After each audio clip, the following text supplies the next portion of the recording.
하나님의 말씀을 봉독해 드리겠습니다. 요한복음 4장 20절부터 26절까지 제가 봉독을 해 드리겠습니다. 요한복음 4장 20절부터 26절까지 봉독합니다. 우리 조상들은 이 산에서 예배하였는데 당신들의 말은 예배할 곳이 예루살렘에 있다 하더이다. 예수께서 이르시되 여자여 내 말을 믿으라. 이 산에서도 말고 예루살렘에서도 말고 너희가 아버지께 예배할 때가 이르리라. 너희는 알지 못하는 것을 예배하고 우리는 아는 것을 예배하노니 이는 구원이 유대인에게서 남이라. 아버지께 참되게 예배하는 자들은 영과 진리로 예배할 때가 오나니 곧 이때라. 아버지께서는 자기에게 이렇게 예배하는 자들을 찾으시느니라. 하나님은 영이시니 예배하는 자가 영과 진리로 예배할지니라. 여자가 이르되 메시아 곧 그리스도라 하는 이가 오실 줄을 내가 아노니 그가 오시면 모든 것을 우리에게 알려주시리이다. 예수께서 이르시되 내게 말하는 내가 그라 하시니라. 아멘. 네, 오늘은 참된 예배라는 제목으로 함께 말씀을 듣겠습니다. 오늘도 하나님께서 예배드린 우리 성도님들을 만나주시고 생명의 말씀을 통해 풍성한 은혜를 내려주시기를 축원합니다. 먼저 하나님께 기도드리겠습니다.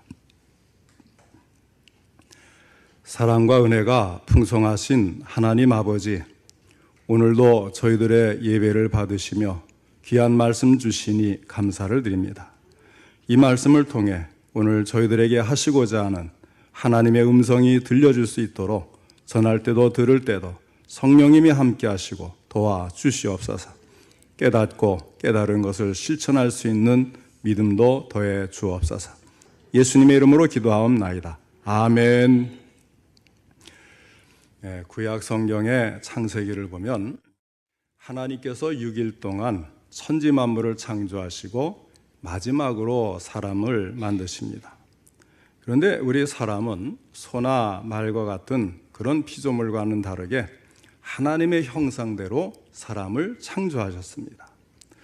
특별히 사람만은 처음부터 하나님을 알고 하나님과 교제하며 살도록 만드신 것입니다. 그리고 창세기 2장을 보면 하나님께서 천지 만물을 다 만드신 후에 일곱째 날에 안식하시면서 이 날을 복되게 하시고 거룩하게 하셨다고 말씀을 하셨습니다. 다시 말해서 일곱째 날은 다른 날과 달리 하나님께서 복을 주시는 거룩한 날로 구별하셨다고 하는 뜻입니다. 그리고 하나님께서 그날을 안식일로 구별하여 복되게 하시고 거룩하게 하셨기 때문에 특별히 그날을 기억하여 거룩하게 지키라고 이스라엘 백성들에게 명령을 하셨습니다. 신약 성경에서는 예수님께서 십자가를 지심으로 우리의 모든 죄를 대속해 주시고 사망 권세를 이기시고 사흘 만에 부활하셨습니다. 예수님께서 부활하신 이후로부터 신약 교회들이 구원과 부활의 소망을 주신 이 날, 예수님이 부활하신 그 날을 기억하여서 주의 날이라 부르면서 모여 하나님께 예배드리기 시작하였습니다. 그리고 오늘날 우리는 신약의 전통을 따라 주일을 거룩하게 지키는 성수주일을 하고 있습니다. 부활하신 주님을 만나는 주일은 참으로 귀한 날입니다. 이 날은 우리를 죄에서 구속하시고 믿음으로 구원을 얻게 하여 주신 주님을 찬양하고 감사하며 하나님께 예배드리는 날이기 때문에 더욱 귀한 날입니다. 그러므로 주일에는 만사를 제쳐놓고 성전에 나와 하나님께 예배드리는 것이 매우 중요합니다. 그것이 우리에게 축복이 되기 때문입니다. 우리가 주일에 하나님께 나와 예배를 드림으로 축복을 받게 되는 이유는 예배를 통해 하나님의 은혜를 받게 되기 때문입니다. 예배 시간은 하나님께 찬양과 영광을 돌리고 하나님께 감사하며 하나님을 기쁘시게 해드리는 시간으로 말씀을 통해 하나님의 은혜를 풍성히 받는 시간입니다. 흔히 축복의 두 기둥을 말할 때에 성수주일과 11조를 말합니다. 성수주일의 목적은 예배를 통해서 하나님께 영광을 돌리고 하나님의 은혜를 받는 것입니다. 그 결과 하나님의 축복을 받게 되는 것입니다. 그런데 오늘 본문 23절 하반절에서 예수님은 아버지께서는 자기에게 이렇게 예비하는 자들을 찾으시느니라 하고 말씀을 하셨습니다. 그러므로 하나님이 찾으시는 예배를 드려야겠는데 어떻게 해야 하겠습니까? 첫째로 예배는 하나님이 원하시는 방법으로 드려야 합니다. 구약시대에도 자기 마음대로 예배를 드리는 것이 아니라 하나님께서 원하시는 예배의 방법과 절차가 있었습니다. 그 방법과 절차를 무시하면 하나님이 그 제사를 받지 않으셨어요. 창세기 4장에 보면 가인과 아벨이 하나님께 드리는 제사가 나오지 않습니까? 가인은 농사를 짓는 사람이었어요. 그리고 그 땅의 소산으로 예물을 삼아서 드렸습니다. 그런데 이 아벨은 목축을 하거든요. 그러면서 양의 첫 새끼와 기름으로 드렸습니다. 그때 하나님은 가인의 제사는 받지 않으셨고 아벨의 제사는 기쁘게 받으셨다고 하였습니다. 그러면 아벨의 제사를 하나님이 기쁘게 받으신 이유가 무엇이겠습니까? 가인은 정성이 없었을까요? 최소한 자기가 농사 지은 것 중에 아마 첫 열매로 정성을 다해서 하나님께 바쳤을 것 같아요. 그럼 아벨은 그러면 목축을 했기 때문에 역시 흠이 없는 첫 번째 이렇게 맞춰서 그것을 잘 제사로 드렸겠죠. 그러면 아벨의 제사를 하나님이 연락하신 이유가 무엇인가? 어떤 사람은 그래요. 가인은 정성을 안 들여서 드렸을 것이고 아벨은 정성껏 드렸을 것이다. 그런데 전혀 그것이 이유가 아닙니다. 아마 생각하기로는 둘 다 정성껏 드렸을 것 같아요. 무엇이 차이가 있습니까? 하나님이 가르쳐 주신 제사의 방법이 있잖아요.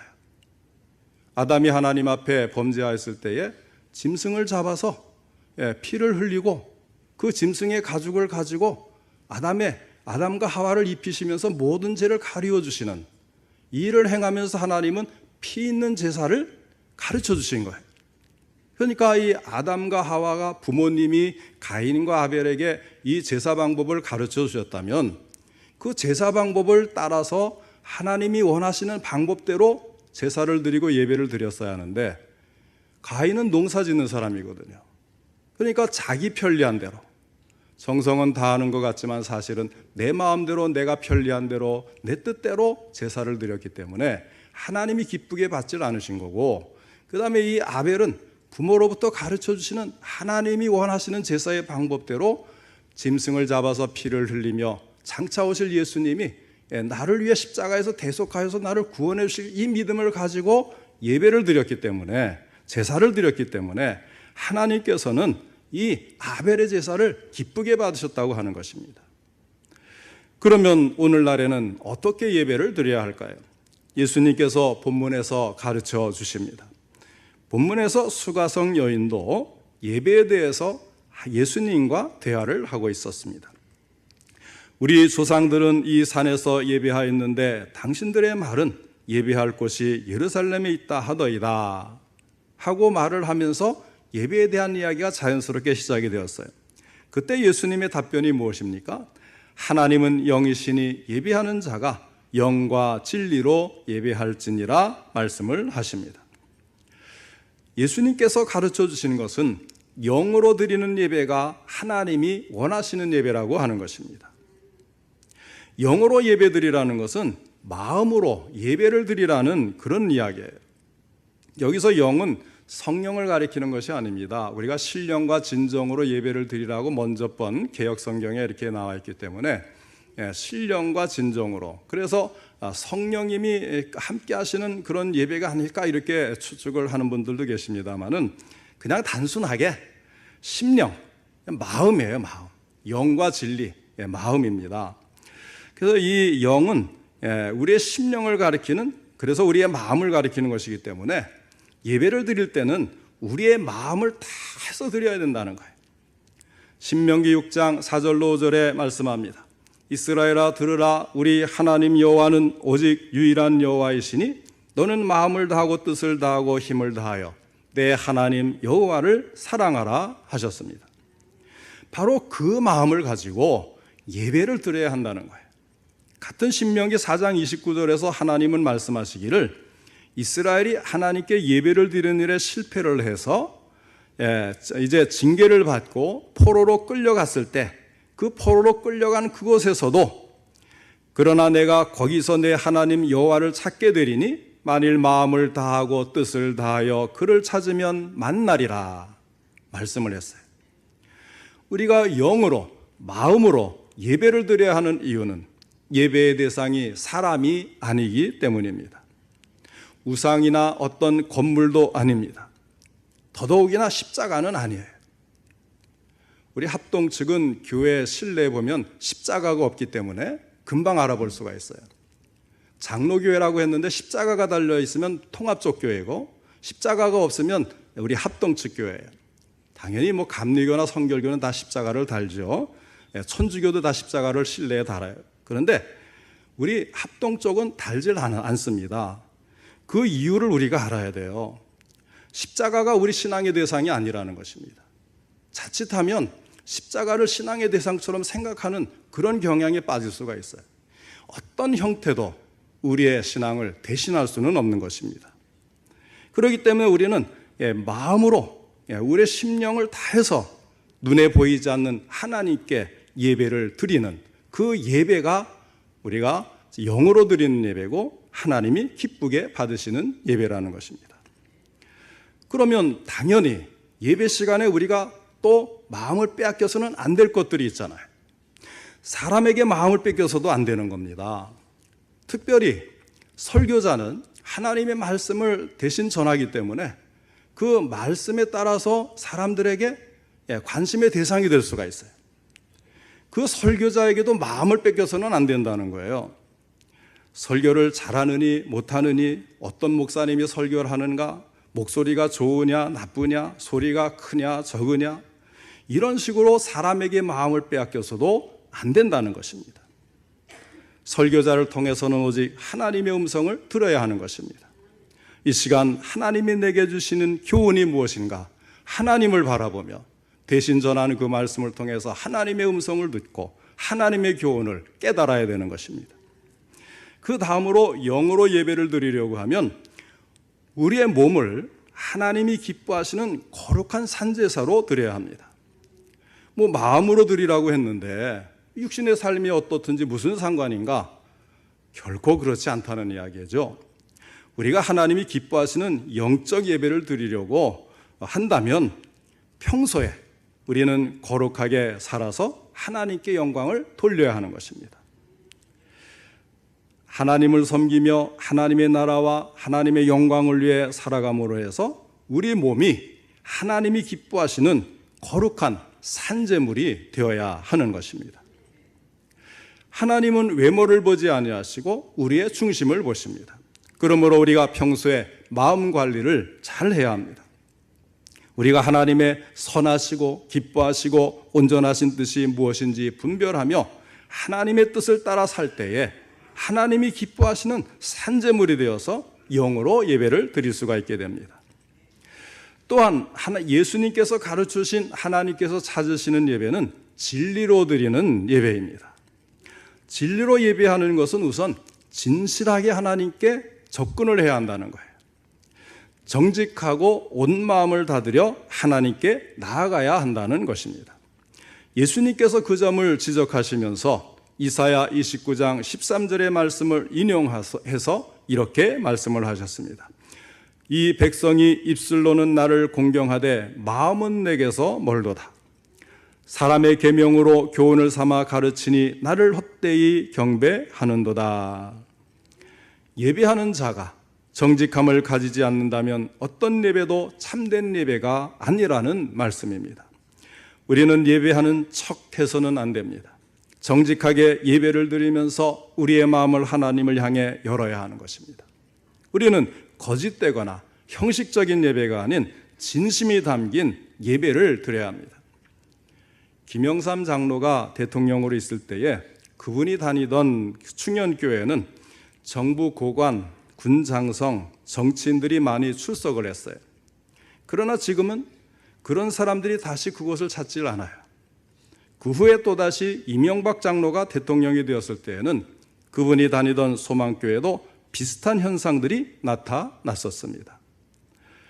있을 때 많이 나오다가 그분이 거기에서 이제 별로 신경을 안 쓰면 대통령 자리를 물러나면 쭉쭉 떠나고 마는 거예요. 이런 예배는 진리로 드리는 예배가 아닙니다. 대표 기도를 해도 하나님께 드리는 기도를 하지 않고 사람들을 의식하는 기도를 하는 사람이 있어요. 찬양을 해도 하나님께 올려드리는 찬양을 하는 것이 아니라 자신이 얼마나 잘하는지 보이기 위해서 사람을 의식하며 찬양하는 사람이 있습니다. 이는 매우 잘못된 태도입니다. 우리는 기도를 해도 하나님께 드리고 찬양을 해도 하나님께 드려지는 찬양을 해야 합니다. 미국 보스턴 지역에서 A.J. 골든 목사라고 하면 유명한 설교가요, 또 능력 있는 말씀을 하는 목사님으로 모르는 사람이 없었습니다. 그는 큰 교회의 담임 목사였기 때문에 설교 준비를 하는 데만 해도 많은 시간을 보내야 했습니다. 어느 날 그는 힘을 들여 설교를 준비하다가 피곤해서 그만 의자에 앉은 채 책상에 엎드려 깜빡 잠이 들었는데 꿈을 꾸게 되었습니다. 이 꿈속에서도 주일이 되어서 교회에는 의자가 모자랄 정도로 많은 사람들이 예배를 드리기 위해서 앉아 있었습니다. 그런데 그 교인들 가운데 30세 정도의 낯선 사람에게 왠지 모르게 시선이 끌리는 거예요.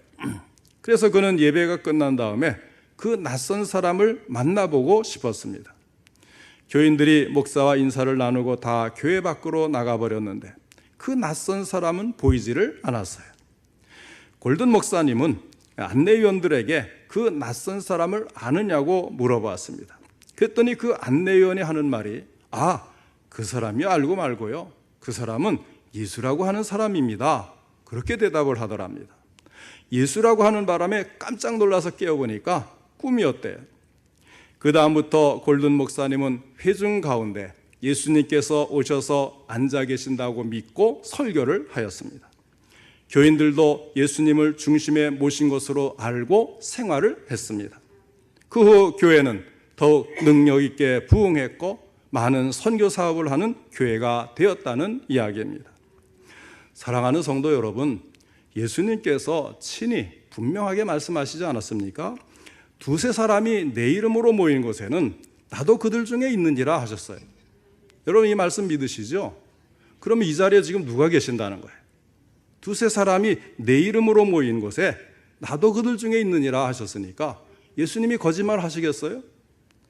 우리 성도님들은 주의 이름으로 예배를 드릴 때에 두세 사람이 내 이름으로 모인 곳에 나도 그들 중에 있느니라 하신 말씀대로 주님이 우리와 함께 계시다는 사실을 늘 기억하며 예배 드리시기를 바랍니다.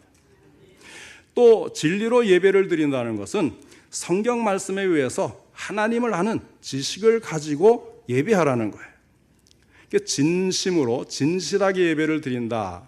그래서 아마 먼저 성경에 신령과 진정으로 예배를 드린다는 것을 영과 진리로 다시 그 번역을 바꿔놓은 이유가 있는 것 같아요. 그래서 진정으로 그러면 진심으로라는 말은 얼른 들어오는데 하나님을 아는 그 지식을 가지고 진리를 가지고 예배를 드려야 한다. 이것이 좀 부족하지 않겠습니까?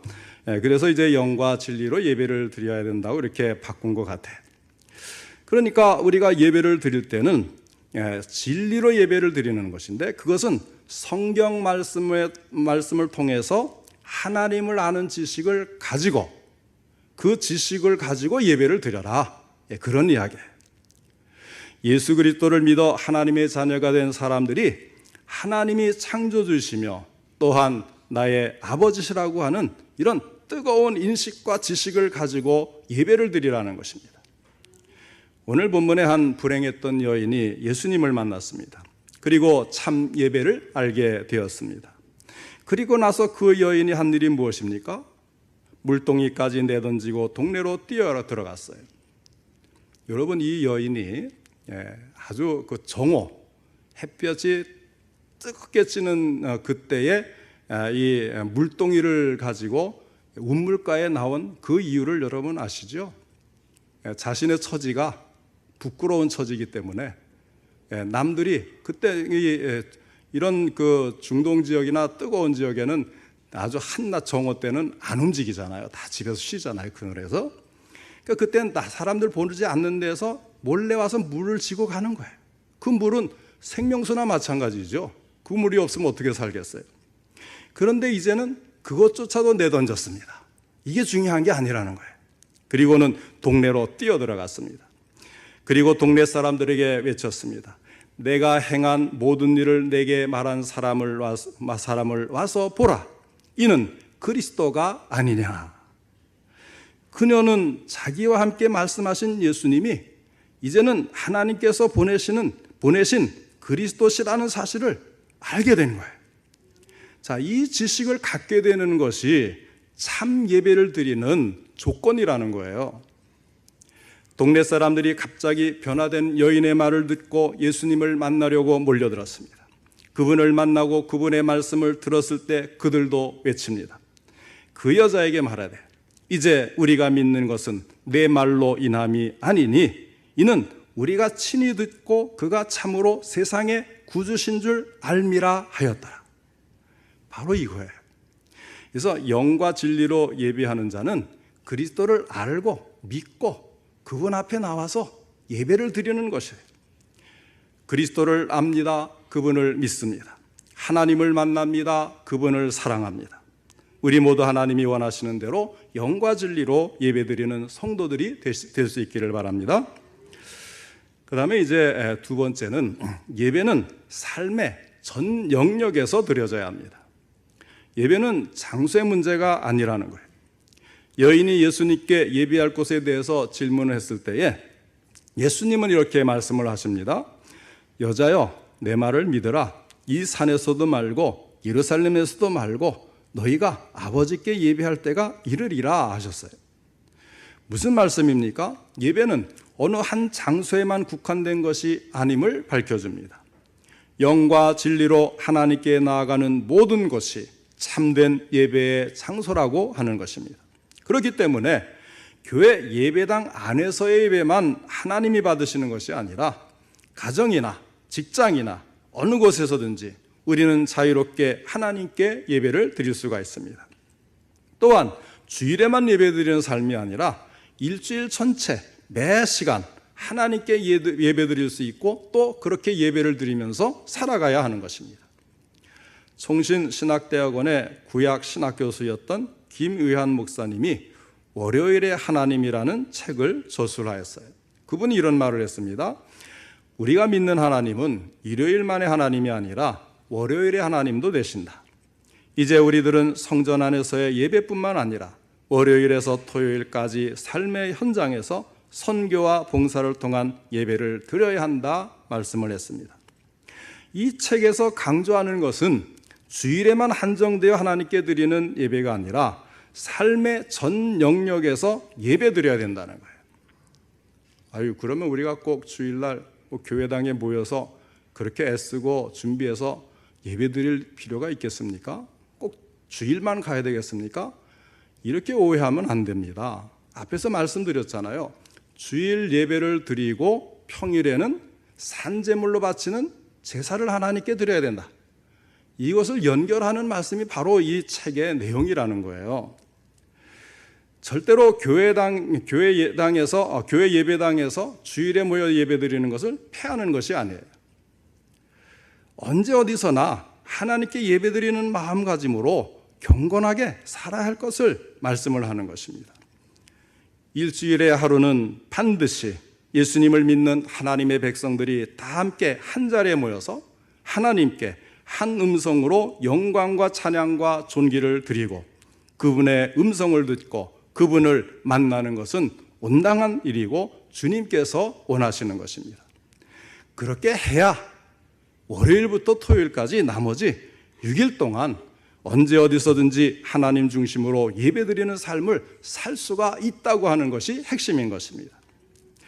그 다음에 마지막 세 번째로 예배는 반드시 삶의 변화를 가져옵니다. 성경에서 하나님과의 만남, 다시 말하면 예배를 드린 사람은, 영과 진리로 예배를 드린 사람은 반드시 삶의 변화가 동반되었습니다. 누가복음 19장에 보면 세리장으로서 부자였던 삭개오가 예수님을 만나 마음속에 예수님을 자기 인생의 주인으로 모셨어요. 그 후에 삭개오는 돈이 자기 인생의 주인이 아니라 예수님을 주인으로 모시게 되었고, 이제 세리장으로 착취하는 인생이 아니라 도리어 나누어주는 인생으로 변한 것입니다. 오늘 본문에 나오는 사마리아의 수가성 여인도 마찬가지 아닙니까? 예수님을 만나고 그의 삶이 변화가 되었습니다. 그의 내면에 죄가 용서된 것뿐만 아니라 적극적으로 행동하면서 주변에 있는 사람들에게 본인이 참된 메시아를 만났다고 고백하면서 다른 사람들을 예수님께로 인도하는 모습이 된 것입니다.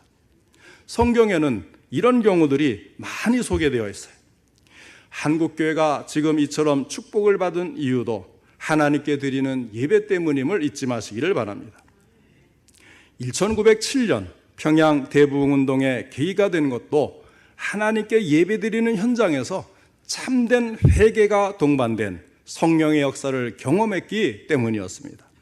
그때의 부흥을 경험한 성도들이 본인들이 거주하는 곳에서 회개에 합당한 삶의 변화를 이루어서 주변에 있는 많은 불신자들을 주님께로 인도했던 것입니다. 고리텐붐 여사는 주는 나의 피난처라는 신앙 간증서를 써서 전 세계의 크리스천들로부터 존경을 받는 사람이 되었습니다. 자, 이 책은 제2차 세계대전 당시에 자기 집에 유대인을 숨겨주었다는 이유로 온 가족이 독일군에게 체포되어서 강제 수용소에 갇혀 고초를 겪었던 이야기를 기록하는 것입니다. 그분이 이런 이야기를 했어요.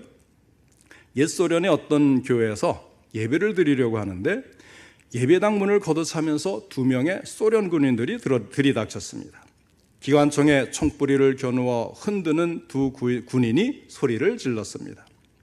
5분간의 시간을 주겠다. 예수를 버리고 살 사람은 5분 내로 예배당 밖으로 나가라. 예배당 안에 남아있는 자들은 5분 후에는 모두 죽임을 당할 것이다. 그러니까 이제 신자들이 기도를 마음속에 하는 거죠. 이 무서운 시험을 이길 수 있도록 용기를 주옵소서, 믿음을 주옵소서. 그래서 조용히 이제 기도하면서 견디고 있는데, 그리고 나서 몇 사람이 일어나서 밖으로 나갔어요. 시계를 바라보고 서 있던 군인들이 재촉을 합니다. 마지막 50초 남았는데 또 나갈 사람은 없느냐. 그때 남아있는 성도들은 모두 거룩한 표정으로 자기들의 주님을 위해 죽을 각오가 되어 있는 비장한 모습들로 앉아 있었습니다. 드디어 군인들이 안으로 문을 걸어 잠그고, 그리고 나서는 총을 땅에다 내려놓고 이렇게 말을 합니다. 형제들이여, 사실 우리 두 사람은 크리스천입니다. 그러나 우리는 주님께 진정으로 헌신하고 주님을 위해서 죽을 각오가 되어 있는 크리스천이 아닌 다른 사람들과는 함께 예배를 드릴 수가 없었던 것입니다. 이제 우리 함께 주님께 경배를 드립시다. 사랑하는 성도 여러분, 예배 시간이 얼마나 중요한지 몰라요. 오늘 이 시간에도 하나님은 누가 예배드리기 합당한가를 살펴보고 계십니다. 하나님은 우리에게 영과 진리로 예배드리기를 원하시고 그러한 사람들을 찾고 계십니다. 우리 모두 참된 예배를 드리기 위해 늘 노력할 수 있기를 바랍니다. 참된 예배는 하나님께서 임재하심을 믿고 드리는 예배입니다. 참된 예배는 다른 데 마음을 빼앗기지 아니하고 마음의 중심을 하나님께로만 향하여 드리는 예배입니다. 그리고 참된 예배는 나를 하나님께 드려 헌신하고 섬기는 것입니다. 그런 예배를 드리면 하나님의 은혜를 받게 됩니다. 은혜를 받으면 능력을 받게 됩니다. 능력을 받으면 나아가서 하나님 말씀대로 살 수 있게 되고, 그러한 사람들을 하나님은 축복해 주십니다. 오늘도 하나님을 찾아 나와 예배를 드리는 우리 성도님들 여러분, 항상 영과 진리로 하나님께 예배하며 늘 감사와 기쁨이 넘치는 예배를 드리면서 넘치도록 축복을 받는 우리 모든 성도님들 되시기를 주님의 이름으로 축원합니다.